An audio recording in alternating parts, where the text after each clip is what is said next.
बिस्मिल्लाहिर्रहमानिर्रहीम। क्लास अस्सलाम वालेकुम। आप जानते हैं कि हमारी ये वीडियो की सीरीज़ चल रही है जिसमें हम क्लास 9th सब्जेक्ट फ़िज़िक्स में न्यूमेरिकल्स को हल कर रहे हैं। तो आज की इस वीडियो में हम unit number 4 turning effect of force जो इसका नाम है उसके न्यूमेरिकल्स को यहाँ पर हम ख़त्म करेंगे। तो इसके जो टॉपिक्स जो इस चैप्टर में बनते हैं वो यहाँ पर 3 टॉपिक हैं। पहला टॉपिक आपका टॉर्क या मोमेंट ऑफ फोर्स के हवाले से है, दूसरा टॉपिक रेजोल्यूशन ऑफ वेक्टर और तीसरा टॉपिक आपका कॉम्पोजिशन ऑफ वेक्टर को लेकर है। तो इसका जो पहला टॉपिक है वो हम शुरू करते हैं। इसमें लिखा हुआ है टॉर्क और moment of force plus torque जो है यहाँ पर इसका फॉर्मूला बनता है torque is equal to F multiply D. Torque के निशान को हम इस तरह से आपके पास हाफ जीम भी कह सकते हैं, इस तरह से हम बनाते हैं एफ मल्टीप्लाई डी। यहाँ पर एफ का मतलब होता है फोर्स, डी का मतलब यहाँ मोमेंट आर्म होता है और या डिस्टेंस भी कह सकते हैं इसको हम, ये मीटर में कैलकुलेट होता है। और टी का मतलब यहाँ पर टॉर्क होता है जिसको हम मोमेंट ऑफ फोर्स भी कहते हैं। इसकी यूनिट होती है न्यूटन मीटर, यूनिट ज़रूर याद रखें। तो क्लास अब यहाँ पर हम इसकी एग्जाम्पल लेके चलते हैं कि आपके पास एग्जाम में किस तरह से यहाँ पर सवाल एक्सपेक्टेड होते हैं। तो पहला न्यूमेरिकल हमारे पास है वो इसमें दिया जा रहा है a machine uses double arm spanner to turn a lift to nut turn a nut, यानी एक नट को खोलने के लिए आप मशीन के अंदर हम डबल आर्म स्पैनर को यूज़ करते हैं। He applies a force of 15 newton, इस स्पैनर पर 15 न्यूटन फोर्स लगाई जाती है at each of the spanner and produce a torque of 16 newton metre. और फिर इसके ऊपर एक टॉर्क प्रोड्यूस होता है, यानी ये घुमाव जो है वो मिलता है जो कि 16 न्यूटन मीटर का है। What is the length of the moment arm of the couple, यानी आपने लेंथ ऑफ मोमेंट आर्म पता करना है। तो लेंथ ऑफ मोमेंट आर्म का मीन्स होता है डी, आपको मालूम करना है। तो इसके अंदर न्यूमेरिकल में जो डेटा अगर हम यहाँ पर सॉर्ट आउट करें तो डेटा कुछ इस तरह से है कि आपने यहाँ सबसे पहले फोर्स अप्लाई की है, ये हमारे पास एफ हो जाएगा। इसके बाद एक टॉर्क की वैल्यू गिवन की गई है 16 न्यूटन मीटर, यह यहाँ पर टॉर्क में शुमार होगा। और फिर हमें जो कैलकुलेट करना है वो है length of the moment arm, यानी आपने डी कैलकुलेट करना है। तो क्लास हम यहाँ पर इसका फटाफट से डेटा बना लेते हैं। तो डेटा में आपके पास यहाँ पर गिवन हो रही है चीज़ें।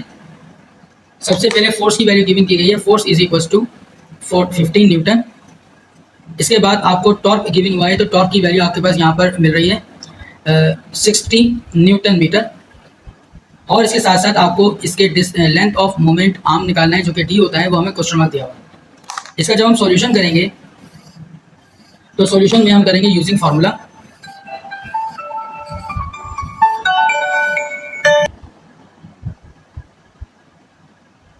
और फार्मूला हमारे पे लगाएंगे torque is equal to F multiply D.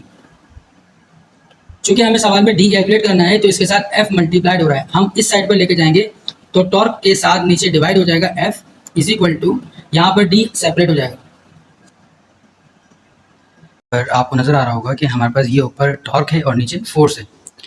तो अब हम यहाँ पर इनकी वैल्यूज पुट करवाते हैं कि जैसे यहाँ पर डी इज इक्वल टू हम लिखेंगे और टॉर्क की जगह पर जो हमारे पास ऊपर वैल्यू हमें दी हुई है टॉर्क की 60 दी हुई है और हमें फोर्स की वैल्यू 15 दी हुई है। तो हम यहाँ पर टॉर्क की जगह पर हम यहाँ पर 60 लिख देंगे और फोर्स की वैल्यू 15 हम पुट करवा देंगे। और अब इनको हम सिंपली जो है कैलकुलेटर में डिवाइड करवाने पर जो 60 को 15 से डिवाइड करवाएंगे तो हमारा आंसर बनेगा D is equal to 4 metre.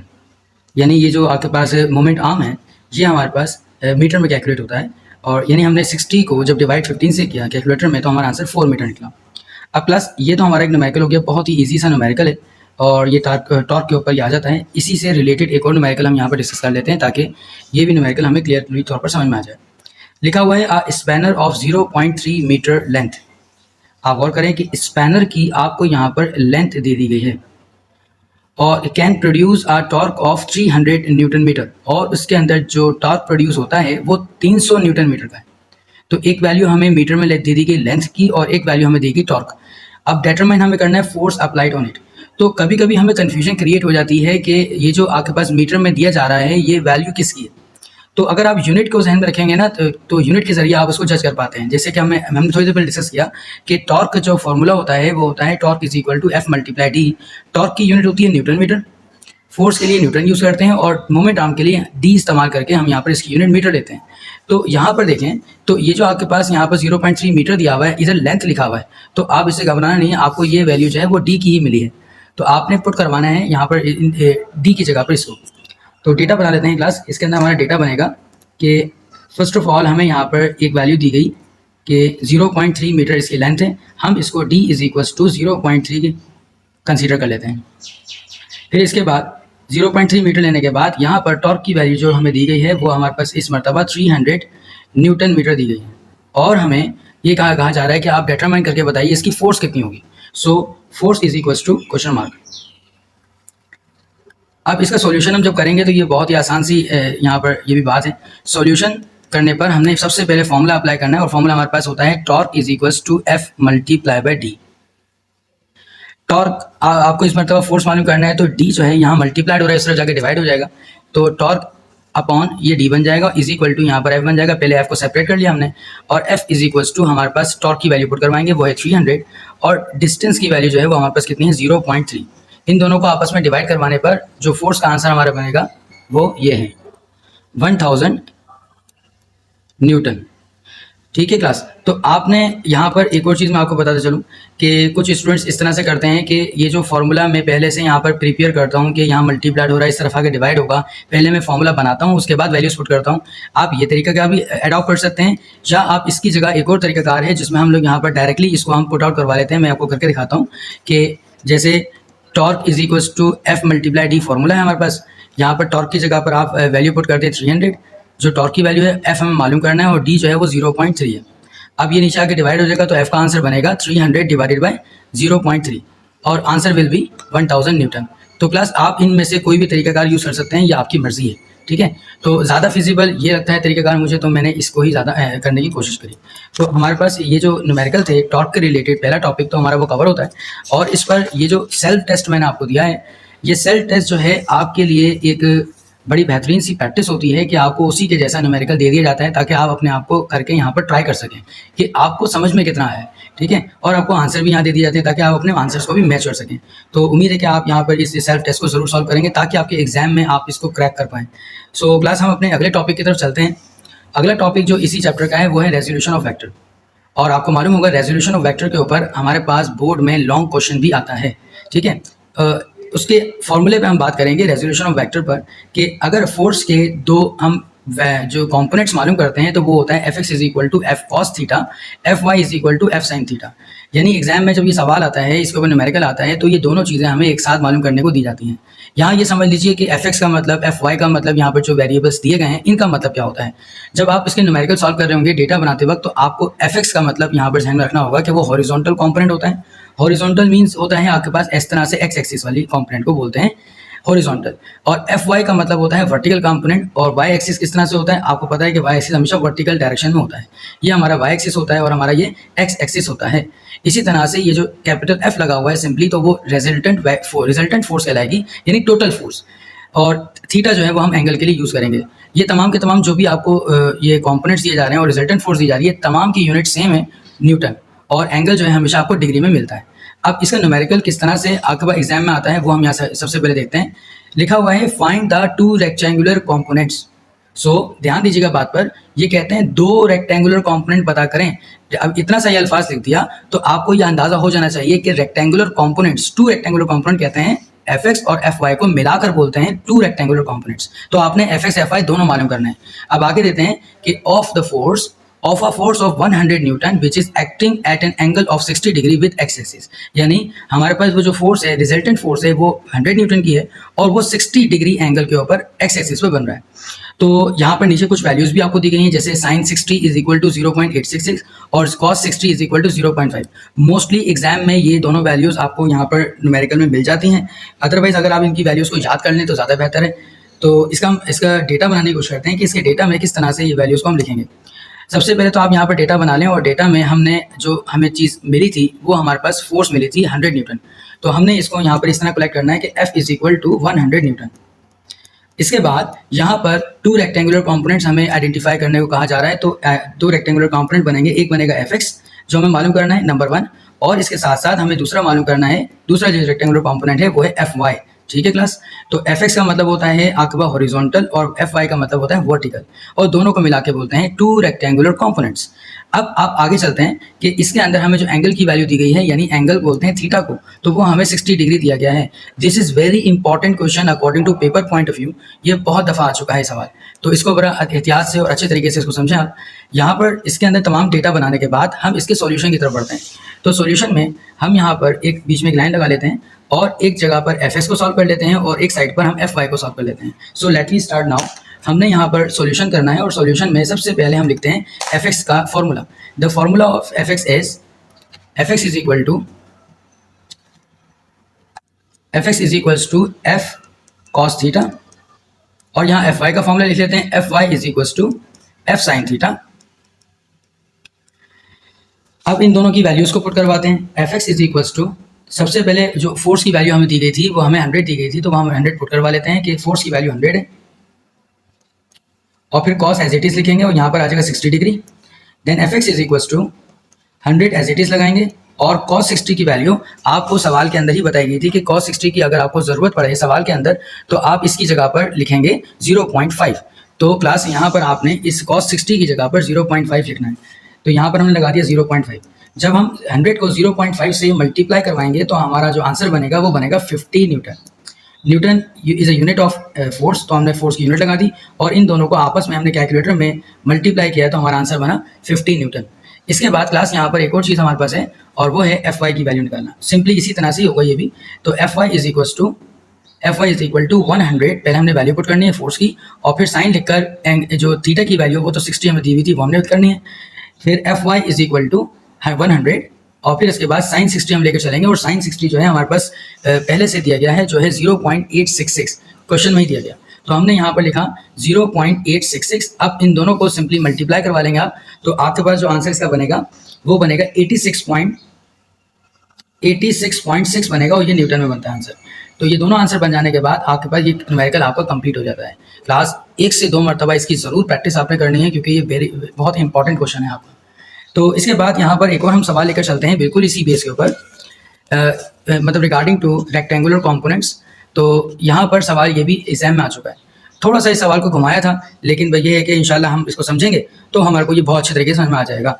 तो चलिए शुरू करते हैं। तो यहाँ पर न्यूमेरिकल है, a force is acting at an angle of 60 degree with x axis, यानी एक फोर्स है जो कि एंगल बनाती है 60 डिग्री का एक्स एक्सिस के साथ। If the x component of force is 50 Newton, which means horizontal component की वैल्यू आपको पहले से दी गई। कह रहे हैं अगर हॉरिजॉन्टल कंपोनेंट एफ एक्स आपके पास वो 50 न्यूटन का है, तो to find out the resultant force, which means हमें मालूम करनी है टोटल फोर्स यानी एफ मालूम करना है, and Y component of the force यानी हमें इसका एफ वाई भी मालूम करना है, यानी vertical component. So class again हम पढ़ लेते हैं दोबारा से। A force is acting at an angle of 60 degree, यानी पहली ये चीज़ आपको दी गई है। फिर इसके बाद एक्स कॉम्पोनेंट आपकी दिया गया है यहाँ पर, यानी आपके पास ये चीज़ हमें एक और गिवन की गई। रिजल्टेंट आपको मालूम करना है और वाई कॉम्पोनेंट आपको पता करना है फोर्स का। सो इसका डेटा हम बना लेते हैं, बहुत ही आसान डेटा है इसका भी। तो डेटा में हमने सबसे पहले लिखा कि theta is equal to 60 degree.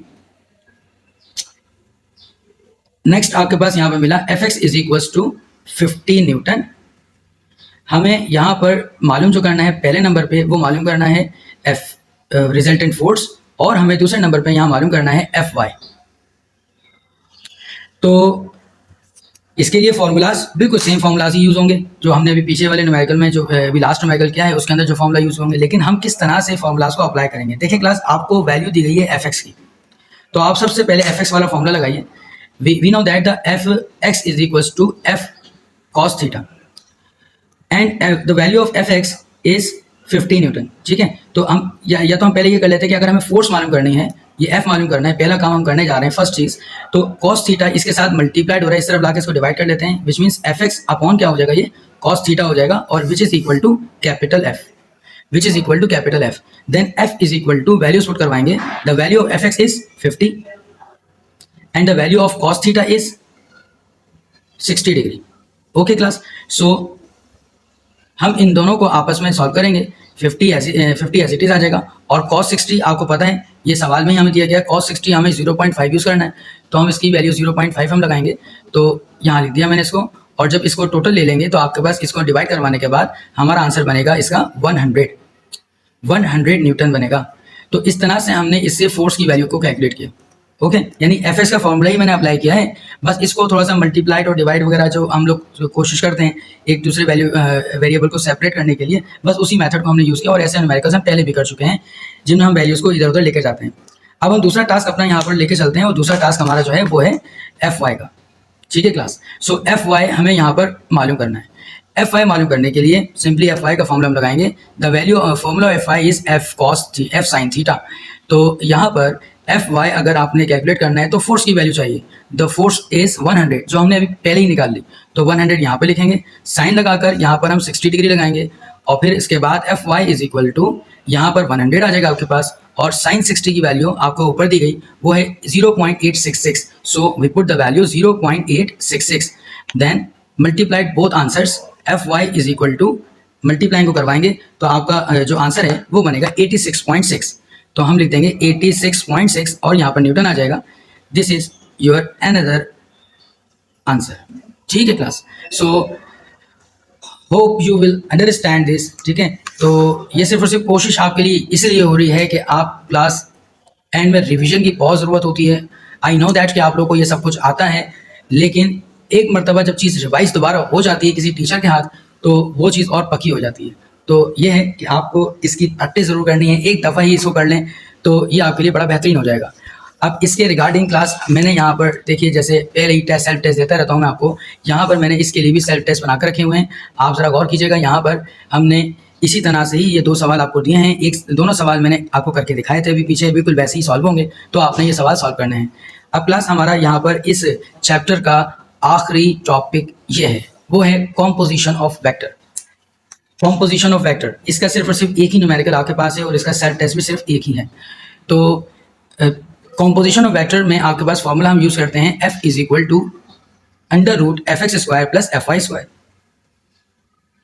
Theta is equal to tan inverse F Y upon F X. So यहाँ पर एफ का मतलब रिजल्टेंट फोर्स, थीटा का मतलब एंगल या डायरेक्शन का वर्ड भी यूज़ किया जा सकता है। ठीक है, जब न्यूमेरिकल कर रहे होते हैं तो वहाँ पर अल्फाजों को चेंज करके जब दिया जाता है तो बच्चा क्या करता है, बच्चा घबरा जाता है, परेशान हो जाता है। तो यहाँ पर एंगल लिखा हुआ आ सकता है और डायरेक्शन का वर्ड भी लिखा हुआ है, तो तभी मतलब थीटा ही है।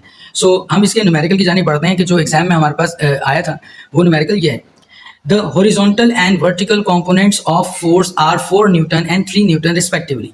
यानी एक हॉरिजॉन्टल कंपोनेंट जिसको हम एफ एक्स कहते हैं और एक वर्टिकल कंपोनेंट जिसको हम एफ वाई कहते हैं, उन दोनों की वैल्यू 4 न्यूटन और 3 न्यूटन है। आपने ये करना है कि आपने रिजल्टेंट फोर्स मालूम करनी है और दूसरे नंबर पे डायरेक्शन ऑफ रिजल्टेंट पता करना है। डायरेक्शन ऑफ रिजल्टेंट मींस आपने एंगल मालूम करना है, और रिजल्टेंट फोर्स आपको पता लग गया होगा, यहाँ पे हमें एफ की वैल्यू कैलकुलेट करनी है। सो जल्दी से इसका डेटा हम बनाते हैं। यहाँ पर डेटा में बनेगा आपके पास सबसे पहले एफ एक्स की वैल्यू गिवन की गई है, F X will be 4 newton and F Y will be 3 newton. और इसके साथ साथ क्लास यहाँ पर आपके पास नंबर 1 पे हमें निकालने को कहा जा रहा है, आपने इसका रिजल्टेंट पता करना है यानी एफ मालूम करना है, और दूसरे नंबर पे आपके पास यहाँ पर हमें डायरेक्शन पता करनी है, विच मीन्स थीटा, एंगल मालूम करना है। तो इसकी यहाँ पे कैलकुलेशन हम कर लेते हैं। तो कैलकुलेशन के लिए हमने यहाँ पर फॉर्मूला सीखने होंगे इसके। तो चलिए इसका हम सॉल्यूशन शुरू करते हैं। हम बीच में एक लाइन लगा लेते हैं जिसमें हमने 1 और 2 दोनों चीज़ों को सॉल्व करना है। तो यहाँ मैंने अपने पास ये फॉर्मूलाज इसके लिख लिए हैं, और आप देखें कि सबसे पहले हम वैल्यूज़ को यहाँ पुट करवाएंगे। रिजल्टेंट फोर्स मालूम करने के लिए आपने एफ एक्स की जगह उसकी वैल्यू 4 रखनी है, ऊपर स्क्वायर लगाना है, और एफ वाई की जगह उसकी वैल्यू यहाँ पर हमने 3 रखनी है और उसके ऊपर भी स्क्वायर लगाना है। जब हम यहाँ पर रूट और यहाँ 4 के स्क्वायर लेंगे तो ये बनेगा आपके पास 16, प्लस 3 का स्क्वायर लेंगे तो आपका बनेगा 9। इन दोनों को हमने ऐड करना है। प्लस एक बात और बताता चलूँ, यहाँ पर 4 2 8 मत पढ़ दीजिएगा, जल्दी जल्दी में हम ये काम करते हैं। आई नो, ये पता है हम सबको कि 4 4 16 पढ़ना है, बट हम जल्दी जल्दी में ये करेंगे 4 2 8। ये मिस्टेक हो जाती है ध्यान से बहुत, कि 16 अब यहाँ पर है 4 4 16, 3 3 9 लिखा। इन दोनों को ऐड करवाएंगे तो आपके पास आंसर बनेगा 25, और इस 25 का हमने कैलकुलेटर में रूट निकालना है तो वो हमारा आंसर बनेगा 5। So the resultant force is 5 Newton. एक और चीज़ जो मैं यहाँ पर आपको बता देता हूँ कि देखें, यहाँ पर चाहे कोई भी फोर्स हो, ये वाली फोर्स एफ की बात करें, एफ एस की बात करें, एफ वाई की बात करें, मैंने यहाँ पर ये सब कुछ नहीं किया। आप इसके ऊपर एक एरो का निशान जरूर बनाइएगा, इससे ये जाहिर होता है कि ये क्या है, ये वेक्टर फॉर्म्स हैं। तो अगर ये तमाम के अंदर आप वेक्टर फॉर्म बना दें तो ज़्यादा अच्छा है, ऐसे भी कर दें चल जाएगा, ठीक है, लेकिन ये बना लेना ज़्यादा बेहतर होता है। खैर, हम यहाँ पर इसका अगला काम शुरू करते हैं, वो है tan inverse. tan inverse F Y की वैल्यू पुट करवाते हैं जो कि हमारे पास है 3, और एफ एक्स की वैल्यू पुट करवाते हैं जो कि आपके पास है 4, और इसके बाद इन दोनों को आपस में हम डिवाइड करवाएंगे। 3 को 4 से डिवाइड करवाने पर जो हमारा आंसर बनता है वो ये है 0.75। अब एक और सवाल यहाँ पर ये उठता है कि सर आगे क्या करना है। देखिए क्लास, वैसे हमारे पास अगर कैलकुलेटर अलाउ नहीं है, सही है, आप बोर्ड में एग्जाम देने जाते हैं तो यहाँ पर ऐसा होता है कि किसी किसी बोर्ड में ये अलाउ होता है कि भाई आप साइंटिफिक कैलकुलेटर यूज़ कर लें, और किसी किसी बोर्ड में अलाउ ही नहीं करते कि भाई आप यहाँ पर साइंटिफिक यूज़ करें। ओके, तो इस कंडीशन में कि जब साइंटिफिक कैलकुलेटर नहीं है तो आपका आंसर यहीं तक रहेगा, इससे आगे आप नहीं जा सकते। और अगर मिसाल के तौर पर आपके पास साइंटिफिक कैलकुलेटर अलाउड है, ठीक है, तो आपने इसको थोड़ा आगे भी मूव करना है। वो किस तरह से, ज़रा देख लीजिएगा। देखें, कैलकुलेटर के अंदर आपने यहाँ पर देखना है कि ये है शिफ्ट का बटन। आपने शिफ्ट का बटन प्रेस करना है। शिफ्ट का बटन प्रेस करने के बाद आपने 10 दबाना है। ये देखें, ये साइन, ये कॉस, ये 10। तो जैसे ही हम 10 दबाएंगे यहाँ पर, तो ऊपर हमारे पास लिखा हुआ आ जाएगा tan इनवर्स। ठीक है क्लास, मैं थोड़ा जूम कर लेता हूँ इसको। देखिए, मैंने पहले शिफ्ट दबाया था, फिर इसके बाद 10 दबाया तो tan इनवर्स लिखा हुआ आ गया। अब मैं वैल्यू पुट करवाऊंगा 0.75, ब्रैकेट बंद करूंगा और इक्वल टू दबाऊंगा। मेरे पास आंसर आ गया 36.86। तो आपके पास यहाँ पर हम आंसर लिख देंगे 36.86 और साथ में लगा देंगे डिग्री। तो यहाँ जाके साइंटिफिक कैलकुलेटर में भी हमने इसका आंसर निकाल लिया। यहाँ तक भी रखेंगे तब भी आपका चल जाएगा। तो यहाँ पर देखें, हमने सेल्फ टेस्ट में बिल्कुल सेम न्यूमेरिकल आपको दिया हुआ है, तो आपने इसको घर पे खुद से सॉल्व करना है। ठीक है क्लास, तो मुझे दीजिए इजाज़त। यहाँ पर हमारा ये जो यूनिट नंबर 5 है यहाँ इख्तिताम को पहुँचता है। खुश रहें, आबाद रहें, ठीक है, और चैनल को ज़रूर सब्सक्राइब करें। अगर अच्छा लग रहा है सब कुछ यहाँ से समझना पढ़ना, तो प्लीज़ अपने दोस्तों के साथ ज़रूर शेयर करें। ठीक है, दुआओं में याद रखें। फिर नेक्स्ट चैप्टर में मुलाकात होती है। अल्लाह हाफिज़, अल्लाह निगहबान।